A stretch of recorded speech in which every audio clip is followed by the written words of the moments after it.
बिस्मिल्लाहिर्रहमानिर्रहीम। अस्सलाम वालेकुम नाज़रीन, मैं हूँ साकिब बशीर। नाज़रीन, आज हम बात करेंगे डॉक्टर आमिर लियाकत हुसैन के पोस्टमार्टम से मुतल्लिक, जिसका हुक्म कराची की मुकामी अदालत ने दिया था, जिसके ख़िलाफ़ आमिर लियाकत की जो फैमिली है, उनके जो बच्चे हैं और उनकी जो पहली बीवी है, उन्होंने सिंध हाई कोर्ट से रजू किया था। सिंध हाई कोर्ट ने इस आर्डर को मुअत्तल कर दिया है। किस बुनियाद पे मुअत्तल किया है, कौन है वो शख्स जो दरख्वास्त गुजार बना इस पे, और कब तक जो है वो ये केस अब जो है वो मुअत्तल रहेगा मामला, और आगे क्या हो सकता है, इस पे हम बात करेंगे कि आज सिंध हाई कोर्ट में बुनियादी तौर पर हुआ क्या है।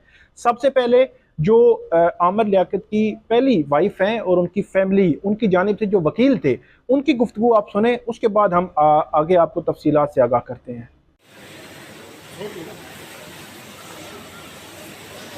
पीछे हो जाए, पीछे हो जाए। कोई दो ना, कोई दो।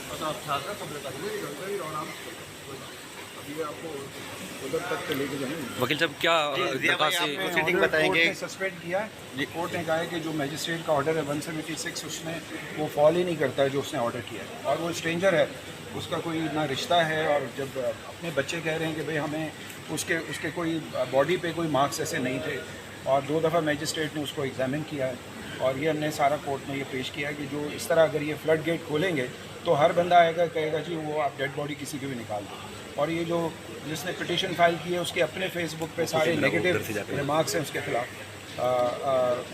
डॉक्टर आमिर के खिलाफ।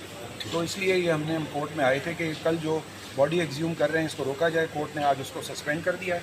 अब उसमें नोटिस किया सारी पार्टीज़ को कि वो आके उसको सुनेंगे, क्योंकि इसमें ओवरऑल जो फैमिली है दे डोंट वांट कि वो उसकी बेहरमती हो लाश की, क्योंकि पुलिस ने भी कोई इस पे अपना शक का इजहार नहीं किया है, कोई सस्पिशियस है ही नहीं कोई ऐसी, ना कोई प्रॉपर्टी का डिस्प्यूट है जो उसने अपने ऑर्डर में मेंशन किया है। तो इसलिए ये सारा जो अपना एक नाम लाने के लिए या किसी तरह वो मीडिया में रहने के लिए लोगों ने ये चीज़ें की हैं, और इससे फैमिली को बहुत तकलीफ़ पहुंची है। और ये दोनों बच्चे यहाँ मौजूद हैं, उनकी एक्स वाइफ भी मौजूद है जो इन बच्चों की माँ है, और इनको जो है ना इतनी प्रॉब्लम फेस करनी पड़ी है बिकॉज ऑफ दिस ऑर्डर। एक तो वो पहले से गम में है, और उसके बाद उनको ये गम कि उनकी लाश निकाल के दोबारा से उसकी बेरंगती हो। बिकॉज डॉक्टर लियाकत, आमिर लियाकत भी एक रिलीजियस स्कॉलर थे, खुद PhD हैं इस्लामिक हिस्ट्री में, और बच्चे भी बहुत माशाल्लाह इन चीज़ों को समझते हैं। तो ये उनका ये ख्याल है कि जब कोई ऐसा हम पे शक ही नहीं, हमें अगर किसी पे शक होता तो हम सारा कुछ करवा लें। सर, फतवा भी लिया गया था इस मामले में? फतवा भी है कि वो नहीं हो सकता, होनी नहीं चाहिए, बॉडी एग्ज्यूम नहीं होनी चाहिए। 29 उसकी देखें ना, बात यह है कि हमने अपनी पिटीशन में डाला है कि बेनज़ीर का जब मर्डर हुआ तो उसमें तो सबसे पहले ये होना चाहिए था, लेकिन वो भी उनकी फैमिली ने कहा नहीं होगा तो नहीं हुआ। आज तक उनका जो है ना वो बॉडी एग्ज्यूम नहीं हुई है।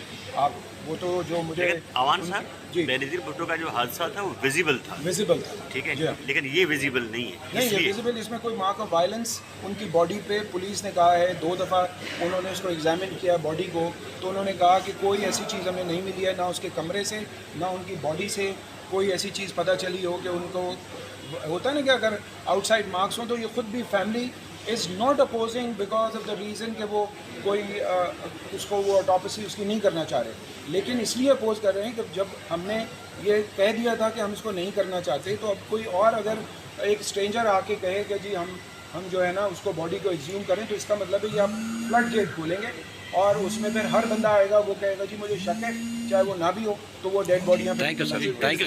तो ये आपने जो वकील हैं आमिर लियाकत की फैमिली, उनके वकील जो हैं, उनकी गुफ्तगू आपने सुनी। काफ़ी डिसहर्ट भी हैं इस हवाले से कि आम शख्स जो है वो आके ये कह रहा है, और तरह तरह के वो कह रहे हैं कि सोशल मीडिया पे इल्ज़ामात भी लगा रहे हैं और फैमिली को हर्ट कर रहे हैं।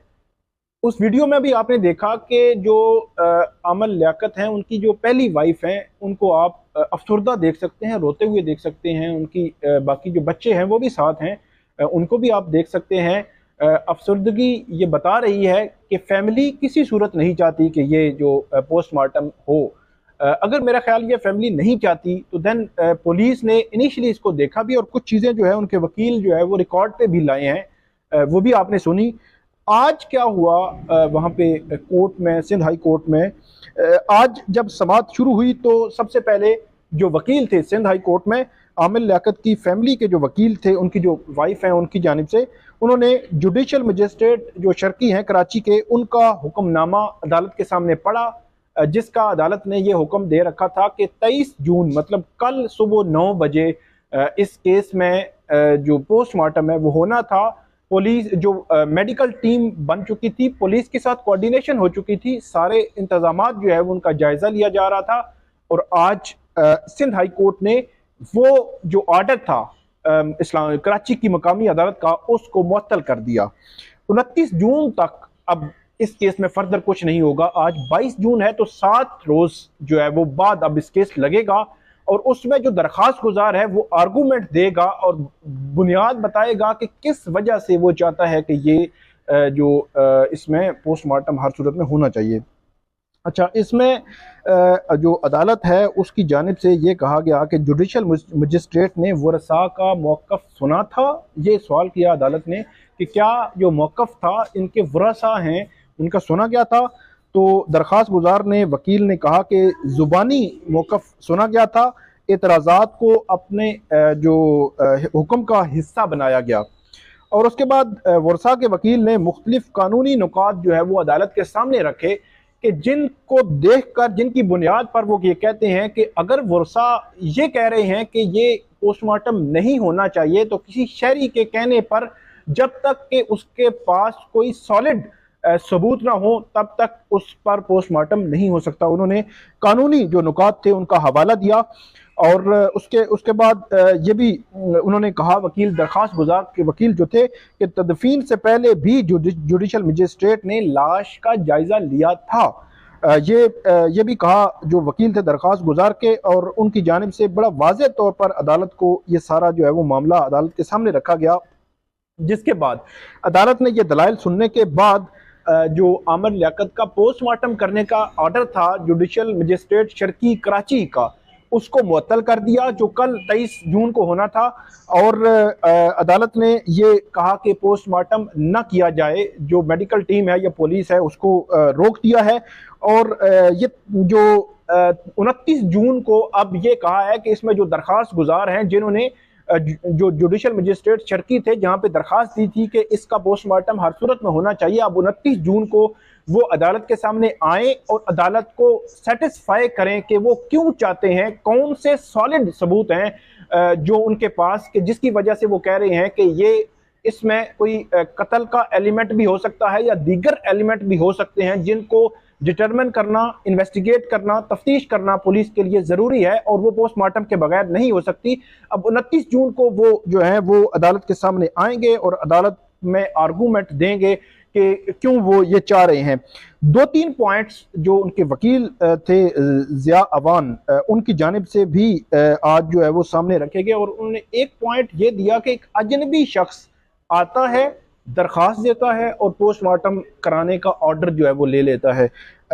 ये कहा गया जो उनकी वकील हैं उनकी जानिब से। और ये भी हवाला दिया गया कि बेनज़ीर भुट्टो और लियाकत अली खान का भी पोस्टमार्टम नहीं हुआ था, ये उन्होंने कहा। और उन्होंने कहा कि हमें लगता है कि डिप्रेशन में हलाकत हुई और डिप्रेशन देने वालों के खिलाफ हम अलग से केस करेंगे और पुलिस सर्जन का रवैया वरसा के साथ अच्छा नहीं रहा, ये कहा उन्होंने जो वकील हैं दरख्वास्त गुजार के। और ये भी कहा कि महकमा सेहत से मेडिको लीगल ऑफिसर के खिलाफ शिकायत की है। अब 29 जून को तमाम फ्रीकैन को सिंध हाई कोर्ट ने ये हुक्म दे दिया है कि आए, अदालत को सेटिस्फाई करें कि क्यों आप ये पोस्टमार्टम कराना चाहते हैं। तो अब 29 जून को जो भी डेवलपमेंट होगी इस केस से मुतल्लिक, वो उससे मुतल्लिक आपको आगाह करेंगे। इस वीडियो पे आप नाज़रीन फीडबैक ज़रूर दीजिएगा, कमेंट ज़रूर कीजिएगा। बहुत शुक्रिया।